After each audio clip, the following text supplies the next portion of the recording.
some sets of words and have a think about the problems that there are, the problems that can trip us up, basically. Now, there are lots and lots of very simple words in English, usually one-syllable words that are very easy to spell. So words like cat. Cat has got one sound. It has C-A-T, so it has a consonant, has a vowel in the middle. Remember, those are our A, E, I, O, or U. And it has another consonant at the end, so cat. And it's one of those words that you might imagine if you opened up a primary 1 reading book, it's one of those words perhaps that kids would start off with because it's contained in that one sound. So words like cat and dog. Okay. Now, I know that some people can have problems with dog possibly because they're switching the writing, the handwriting, they're switching the D and the B. That's not really a spelling problem, that's a different issue. But dog itself, if you hear it, we can hear D, O, G, so dog, all right? We put those. So those sorts of words don't usually trip us up so much because those are very much sound and writing connected together. However, when we get into other words, and let's pick another simple word that has one piece of sound, and that is fish. Now, the word fish is F-I-S-H. Now, just think about these two letters at the end that are working together, and they give us sh. Okay, so fish.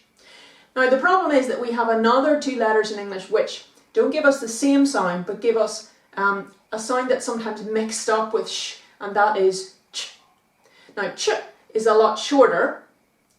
Sh is that sound, almost as if you're telling somebody to be quiet, and ch has a different sound about it. Again, if you try saying these two sounds, you'll be able to feel the difference actually when you're saying them as well. Now, to demonstrate the difference between these sounds, I'm going to give you kind of sets of words here. So, on the left, I'm going to put the words that begin with sh, that's our SH.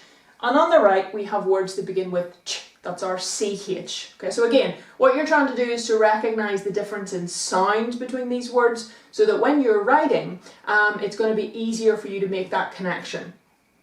So first of all, we have sheep. Okay, so sheep. And if we change the SH to a CH, now we have cheap. Now, not cheap as in not expensive. Cheap here with a double E is the sound that a baby bird might make, okay? Cheep, cheep. So we have sheep and cheap.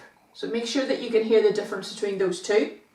Then we have ship and chip, okay? So ship and chip. So again, think about and feel, if you're going to try saying these words out, the difference in sound between those words and recognise the difference in spelling then. So it's sh and ch, remember. Okay. So that's an important thing. That's where sound will help you with words like that.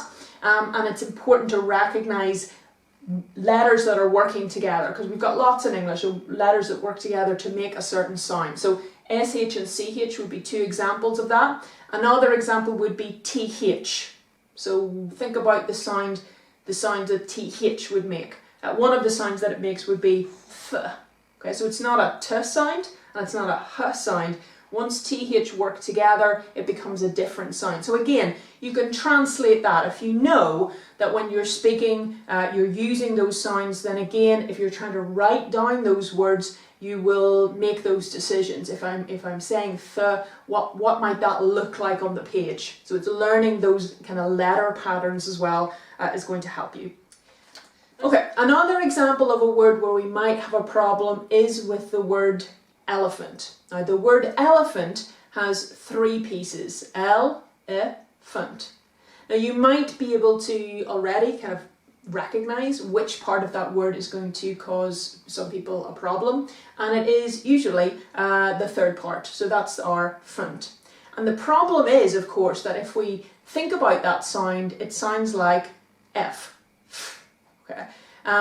F as in finger that I'm using to point out the sentences, or fridge, that's to my right over here, you can sometimes hear, or fish that we saw earlier. So the letter F appears, of course, in lots and lots of words, and it has that sound. And the problem with the word elephant is that it also has that sound. But the word elephant is of course spelt with PH. Now again, just as we saw with our SH and our CH, PH working together in English is going to sound like F, it's going to sound like F. So it's recognizing that. Now we have two patterns, we have two things that are making that same sound in English, so you need to be aware of that. So you can make decisions when you're spelling. So with elephant, we're going to put the PH in the middle where we have that F sound. Other words that you will be very familiar with, like phone, so your mobile phone also has, that's also PH. And on your phone, perhaps you have lots of photos, would also be PH. Again, once you've got photos, so again, this is one of the words that if you open up your smartphone, you can see the word photos somewhere in there, I'm sure. It can be used as part of a bigger word family to spell things like photograph and photographer and photographical, and that's quite a long word. But again, they've all got that core, they've all got that root word as part of them, which is photo. So again, once you've got the PH, once you've got that pattern, once you've got that in your head, it will help you if you're spelling any of the other words in the photo family. Alright, the next word that we look at, I'm sticking with animals here, is the word giraffe. Now, giraffe is a little bit trickier. And the problem that it's, the reason that it's a little bit trickier is, first of all, is that the tricky letter comes at the beginning of the word, and we'll talk about why in a second, but also because of the beginning sound. What is it? So if you think about the word giraffe, that's quite a strange sound. I mean, what letter is that? Now, imagine that we don't know how to spell giraffe. So if I am just learning this word giraffe, there's lots of options for that. So again, it sounds almost like a j, like jelly, giraffe. It sounds like a similar sound. Maybe due, so the train is due at 10 o'clock, that's D-U-E. So do we spell giraffe like that as well? But no, of course we spell giraffe with a G. So giraffe is going to look like this in English, and again, this is a problem. The letter G, depending on what comes after it, has two different sounds. One of them is soft, like we have here, giraffe, and also in giant. But it's very commonly also has a very hard sound, like get, and all of the words that are related to get. So you need to be careful, you need to be aware that this letter has more than one sound, and vice versa. When you're thinking about the sound, that you have to make decisions about spelling, you have to make them a little bit more carefully, because it's not just very obvious. It's not like dog, for example, that you can hear the sound D, so you're going to write down D. If you hear this sound, giraffe, you need to make decisions. The other reason words like this are tricky, as someone pointed out to me this week, is that if you don't know how to spell giraffe, it's a little bit tricky to go to a dictionary. As I've mentioned before, dictionaries can be a great place to help you with spelling, but words like giraffe make it more difficult because the problem sound is at the beginning of the word. So where do you go in the dictionary? Do you go to J or DU, or you'd have to guess the G? So where are you going to go? And that's where it gets a little bit trickier. So dictionaries are great, but dictionaries can be difficult to use if the problem sound is at the beginning, and that's where you need all of these other strategies. That's where looking for patterns in sound, you're recognizing as you move through the world, you're looking at different words that you're seeing so that your brain will recognize patterns and recognize common words, and that will help you to make an educated guess at how to spell new words, okay?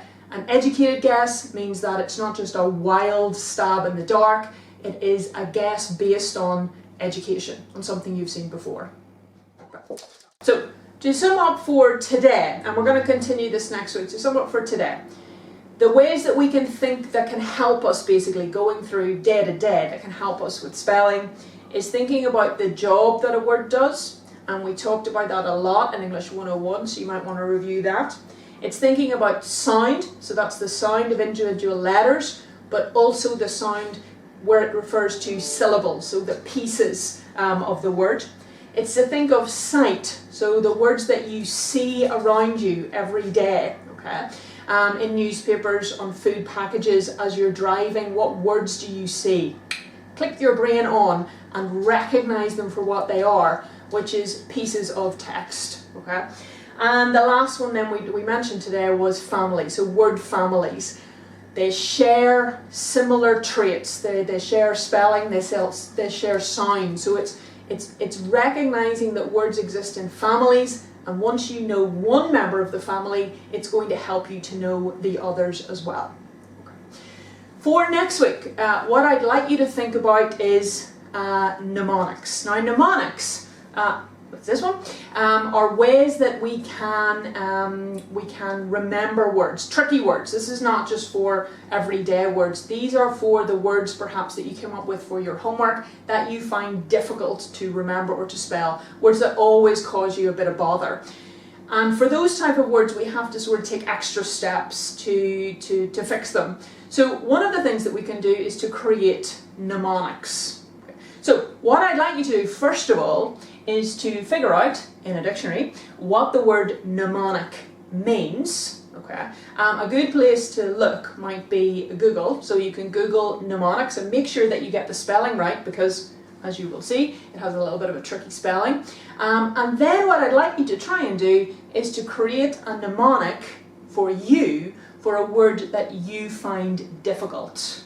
Okay, so maybe a little bit of a tricky homework today, but that's going to help your brain whir a little bit, get a little bit of exercise. So see if you can create for next week a mnemonic for a word that you find difficult, okay, and see if it helps as well. All right. If you like, you can email those into me, and we'll have a look maybe at the best ones next week. Okay, have a good weekend, guys, and I'll see you next week. Bye-bye.